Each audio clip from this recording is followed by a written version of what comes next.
各位观众，2026年6月，硅谷正在打一场史上最疯狂的抢人大战。Meta 开出1亿美金签约金挖 OpenAI 的核心研究员 ，Google DeepMind 给顶尖 AI 工程师的年薪总报直接冲破1000万美金 ，Anthropic、xAI、Mistral 全部加入这场血战。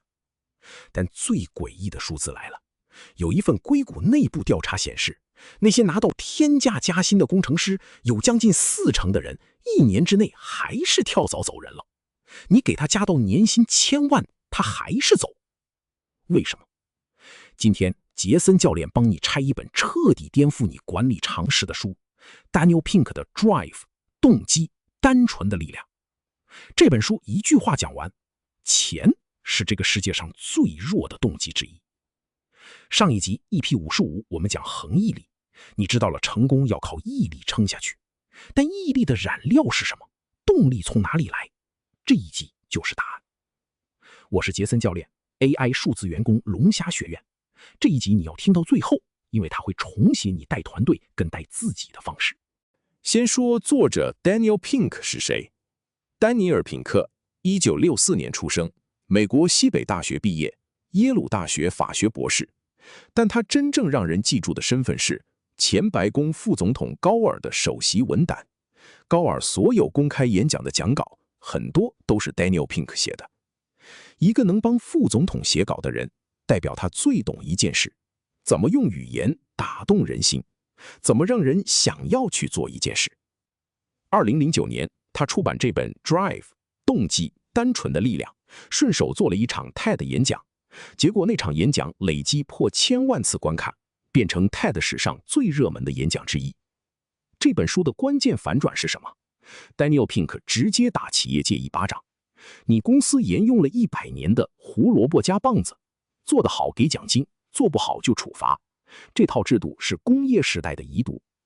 对于需要动脑、需要创意的21世纪工作，它不止没用，还会主动扼杀你员工的创造力。这句话刻进脑袋。 Daniel Pink 把人类的动机系统比喻成电脑作业系统，分3个版本。Motivation 1.0 最原始的版本，人类为了生存，饿了找东西吃，危险了就逃跑，纯生物本能。Motivation 2.0 就是工业时代那套胡萝卜加棒子，奖励跟惩罚，把人当成需要被驯化的动物，你给糖它就动，你打它它就闪。工厂流水线时代这招超有效，因为工作就是重复、无聊，不用动脑。问题来了，21世纪的工作早就不是流水线了，现在的工作要创意，要解决问题，要探索。Daniel Pink 说，我们需要升级到 Motivation 3.0 内在驱动。给你看一个经典到不行的实验，蜡烛问题。心理学家给受试者一根蜡烛、1盒图钉、1盒火柴，要他们把蜡烛固定在墙上，而且烛油不能滴到桌面。标准答案是把图钉的盒子倒空，用图钉把盒子钉在墙上当烛台。重点来了，科学家把人分2组，一组说你做得快有奖金，一组说我只是想知道平均要花多久。猜哪组快？给奖金的那组平均整整慢了3分半钟。奖金不但没催出创意，反而把人的视野锁死了。这就是 Motivation 2.0 的致命伤。那 Motivation 3.0 的内在驱动到底由哪几块组成？ Daniel Pink 给了3个要素。第一个，自主 autonomy。 人天生想要当自己人生的主人，想要自己决定做什么，什么时候做，跟谁做，怎么做。 Daniel Pink 把它叫4个 T： Task 任务， Time 实践， Technique 方法， Team 团队。这4件事，员工握有越多主导权，内在动机就越强。最经典的案例， Google 的20%实践。 Google 允许工程师把每周上班时间的20%拿去做任何他自己想做，跟公司没有直接命令关系的专案。结果呢， Gmail 是这样生出来的， Google News 是这样生出来的， AdSense 这个帮 Google 赚进几百亿美金的广告系统，也是某个工程师用他的20%时间做出来的。你给员工自主权，他回报给你的是你下命令永远命令不出来的东西。控制只能带来服从，自主才能带来投入。把这句话刻在脑门上。内在3要素第2个，精通 Mastery。人有一种根深蒂固的渴望，就是想把一件有意义的事情越做越好。你看那些业余音乐家，周末花好几个小时练吉他，没人付他钱，也不会变成职业乐手。他为什么练？因为进步这件事本身就会让人爽。Daniel Pink 讲精通有3条定律。第一，精通是一种心态，你要相信能力是可以成长的，不是天生固定的。第二，精通是一种痛苦，它需要长期、刻意、有点难受的努力，没有捷径。第三，精通是一条渐进线，你永远不可能100%完全精通，但正是这种永远差一点点，让人一辈子追下去。最好的案例就是维基百科跟开源软体。你想想看，全世界有几十万人免费不拿1毛钱，花无数小时去写维基百科条目，去贡献 Linux 作业系统的程式码。微软当年砸大钱做的百科全书 Encarta 倒了，维基百科这个没人领薪水的东西活到今天，变成全人类的知识库。为什么？因为精通的快乐比钱更持久。内在3要素第3个也是最高的一个，目的 purpose。 人活着需要感觉自己是在做一件比自己更大的事情。 Daniel Pink 说 Motivation 2.0 只追求利润最大化，但 Motivation 3.0 的人追求的是利润加上目的。当一个人相信他的工作能让世界变得更好一点点的时候，他爆发出来的能量是再多奖金都换不到的。再看开源软体跟维基百科，那些贡献者真正的燃料不只是把程式写好的精通感，更是我在打造一个全人类都能免费用的知识库这种目的感。Daniel Pink 提醒所有老板，如果你的公司只会跟员工谈这季要冲多少业绩，毛利率要多少，而从来不谈我们到底为什么存在，我们想改变什么，那你永远只能买到员工的劳动，买不到他的灵魂。最顶尖的人才不是被薪水绑住的，是被一个伟大的目的吸过去的。自主、精通、目的，这3块就是 Motivation 3.0 的全部。把这3要素整理一下， Daniel Pink 给了一个超好用的分类。世界上有2种人，第一种叫 X 型人， X 就是 external 外在。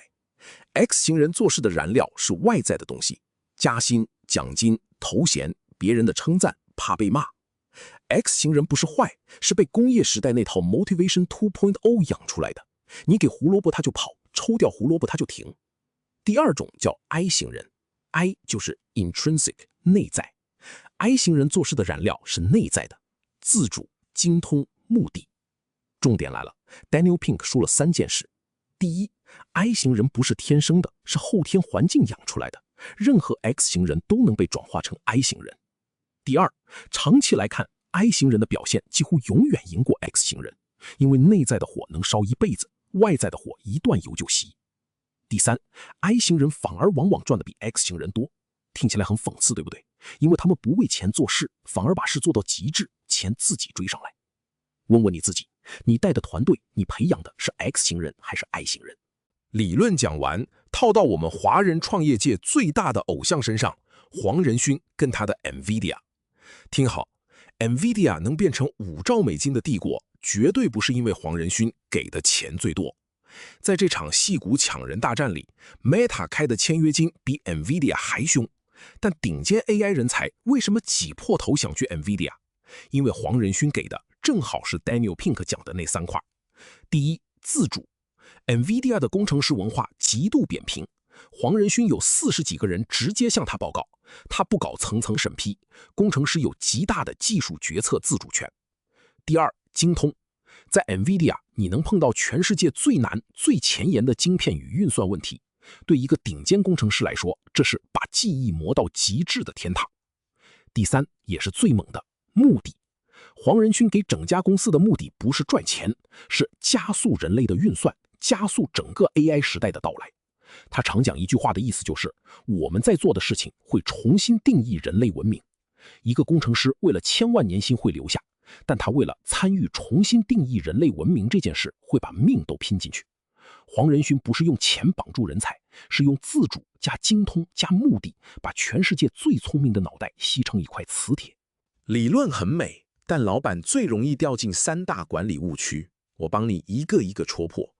误区一：加钱就有动力，大错。钱只能解决一件事，就是把员工的不满拿掉。你薪水给太低，员工会愤怒，会走人。但你把薪水给到公平够用，让他不用为钱烦恼之后，再加上去的每一块钱，对创意工作的激励效果就快速递减，甚至像蜡烛实验一样反过来害他。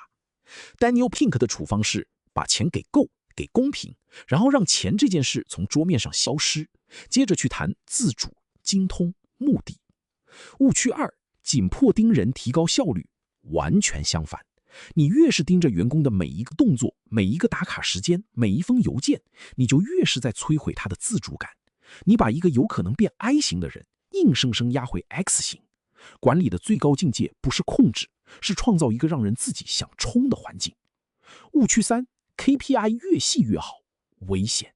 当你把目标切成密密麻麻的数字指标，绑上奖惩，员工会做两件事：第一，只做有 KPI 的事，没列进去的全部摆烂；第二，为了达标开始钻漏洞，做假数据。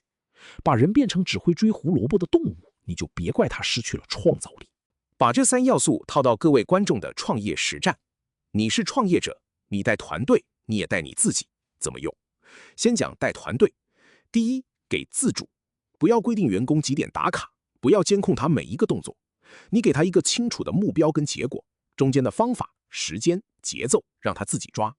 你会发现，被信任的人做出来的东西超出你的想象。第二，养精通，给员工的不只是任务，是成长，让他每一个专案都比上一个难一点点，让他感觉到自己在变强。人会为了变强的快感自愿加班，但不会为了被你监视多做1秒。第三，立目的，你的公司一定要有一个比赚钱更大的理由。龙虾学院的目的不是卖课赚钱，是让每一个中年人，每一个被 AI 吓到的普通人都能变成驾驭 AI 的数字员工老板。员工为这个目的留下来，客户也为这个目的买单。再讲带自己，创业最苦的时候，撑住你的绝对不是钱，是你心里那个我一定要把这件事做成的目的。钱是油门，目的才是引擎。没引擎的车，油加再多也不会动。说我自己的故事。很多人问杰森教练，你做这个 AI 数字员工龙虾学院，从 EP01 做到今天 EP56，每天录影片、写脚本、跑自动化管线，到底图什么？我老实跟你说，如果是为了钱，这绝对是世界上 CP 值最低的做法。我大可以接几个高价顾问案，轻松多了。我撑到今天，靠的根本不是钱，是 Daniel Pink 讲的那3块。先讲自主，这是我自己的频道，我自己的节奏。没有老板教我几点胶片，我完全是自己人生的主人，这种自由本身就让我上瘾。再讲精通，我每做一集就把 AI 自动化，把脚本，把数字人这套技艺往下磨深一点。EP01 观看数只有47，我现在能让整套自动化产线自己跑起来，每天定时发片，这种我又比昨天的自己更强了的感觉，比任何一笔奖金都爽。如果只有钱这个动机，我早就停在EP10了。但这3块里面，真正让我56集1集都没停过的，是最后也是最深的那一块，目的。我做这件事儿，要证明一件事给全世界看。一个40几岁，被很多人私下认为差不多该被 AI 淘汰的中年人，不但不会被淘汰，还能反过来驾驭 AI， 把自己变成一间1人公司的老板。我录的每一集，写的每一行脚本，都不只是在做一支影片，而是在替成千上万个跟我一样被 AI 吓到睡不着的中年人，把这条从焦虑走到自由的路先走一遍给他们看。这个目的就是我的引擎。自主让我上瘾，精通让我变强，但只有目的能让我在最累、最想放弃的那个半夜，还是把电脑打开继续做。记住这句话：钱留得住人的手，留不住人的心。只有一个够大的目的，才留得住一个人的命。没引擎的车，油加再多也不会动。黄金总复习，5个重点磕进脑袋。第一，胡萝卜加棒子是工业时代的遗毒。Motivation 2.0 对需要创意的工作不止没用，还会像蜡烛实验那样让人表现变更差。第二，真正的动机来自内在3要素：自主 autonomy、精通 mastery、目的 purpose， 缺一不可。